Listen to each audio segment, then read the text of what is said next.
নমস্কাৰ বন্ধুসকল, welcome to my YouTube channel পাৰ্থমেছলৈ। আজিৰ এই ভিডিঅ'টিত মই আপোনালোকক অৰুণোদয় আঁচনি সম্পৰ্কে এটা বিশেষ ইনফৰমেশ্যন দিম যে কোনে কোনে আগন্তুক দিনত বৰ্তমান যিসকল হিতাধিকাৰী আছে তেওঁলোকৰ ভিতৰৰ পৰা কাৰ কাৰ নাম বাদ পৰিব অৰুণোদয় আঁচনিৰ পৰা আৰু কি কাৰণত বাদ পৰিব সবিশেষ জনাই আছোঁ।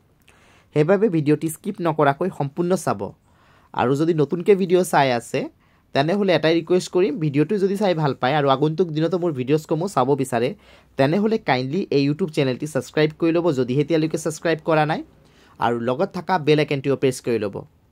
ইয়াৰ লগতে সকলো ভিউৱাৰ্ছক এটা অনুৰোধ কৰিম, আপোনালোকে যদি মোৰ ভিডিঅ'টো চোৱাৰ পাছত ভিডিঅ'টো ভাল পায় কাইণ্ডলি লাইক এটা দিবলৈ নাপাহৰিব, কিয়নো আপোনালোকে দিয়া এটা লাইক মোৰ বাবে অতিকৈ গুৰুত্বপূৰ্ণ হয়। মই ইনস্পিৰেশ্যন পাওঁ সেই লাইকসমূহৰ পৰা যেন আগন্তুক দিনত আৰু ভাল গুৰুত্বপূৰ্ণ ভিডিঅ' প্ৰস্তুত কৰি আনিব পাৰোঁ আপোনালোকৰ বাবে। সো বন্ধুসকল, এতিয়া আৰু পলম নকৰাকৈ আজিৰ ভিডিঅ'টো আৰম্ভ কৰিছোঁ। আজিৰ ভিডিঅ'টি হৈছে অৰুণোদয় আঁচনিৰ লগত জড়িত। অসম চৰকাৰে অৰুণোদয় আঁচনিটো আনিছিলে অসমত থকা দুখীয়া শ্ৰেণীৰ মানুহসকলক সকাহ দিয়াৰ উদ্দেশ্যে। ইয়াৰ মাধ্যমে 1250 টকাকৈ লাভ কৰি অৰুণোদয় আঁচনিৰ হিতাধিকাৰীসকলে প্ৰতি মাহত মহিলাসকলে লাভ কৰে। কিন্তু বৰ্তমান যিসকলে অৰুণোদয় আঁচনিৰ সুবিধা লাভ কৰি আছে তেওঁলোকৰ পৰা বহুতৰ নাম কৰ্তন কৰা হ'ব, এইটো আঁচনিৰ পৰা বাদ পৰিব। কেনেকৈ পৰিব মই কৈ দিওঁ। গ্ৰাম্য সভাসমূহ অনুষ্ঠিত হৈছিলে। গ্ৰাম্য সভাত আগন্তুক দিনত যিসকলে অৰুণোদয় আঁচনিৰ হিতাধিকাৰী হ'ব তেওঁলোকৰ নামটো বাছনি কৰা হৈছিল।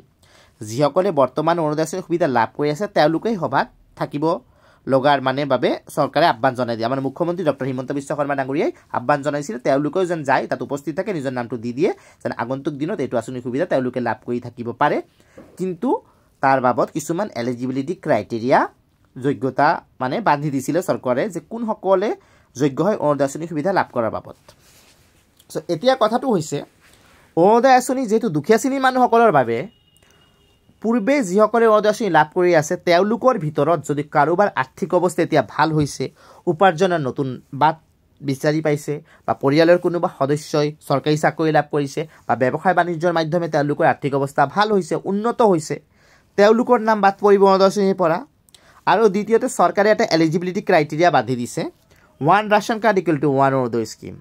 পূৰ্বে যদি এটা পৰিয়ালত দুগৰাকী মহিলাই অৰুণোদয় আঁচনি লাভ কৰি আছিলে, আৰ্থিক অৱস্থাত দুৰ্বলে ধৰক, কিন্তু এতিয়া দুগৰাকী লাভ কৰিব নোৱাৰিব এটা ৰেচন কাৰ্ডৰ মাধ্যমে। এটা ৰেচন কাৰ্ডত যদি 5গৰাকী সদস্যৰ নামত আছে, 5গৰাকীয়ে ধৰক ফিমেল ধৰক, কিন্তু তেওঁলোকৰ পৰা কেৱল মাত্ৰ এগৰাকীয়ে লাভ কৰিব অৰুণোদয় আঁচনিৰ সুবিধা।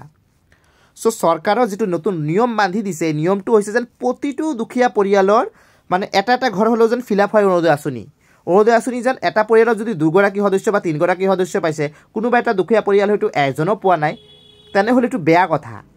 সেইকাৰণে চৰকাৰে এই পদক্ষেপটো লৈছে আমাৰ সকলোৰ প্ৰতি কথা ভাবি, আমাৰ সমাজৰ সকলো শ্ৰেণীৰ মানুহ কথা ভাবিয়ে পদক্ষেপটো লৈছে, আৰু এইটো প্ৰশংসনীয় পদক্ষেপ হয় চৰকাৰৰ। আমি সকলোৱে ইয়াৰ প্ৰশংসা কৰিব লাগে।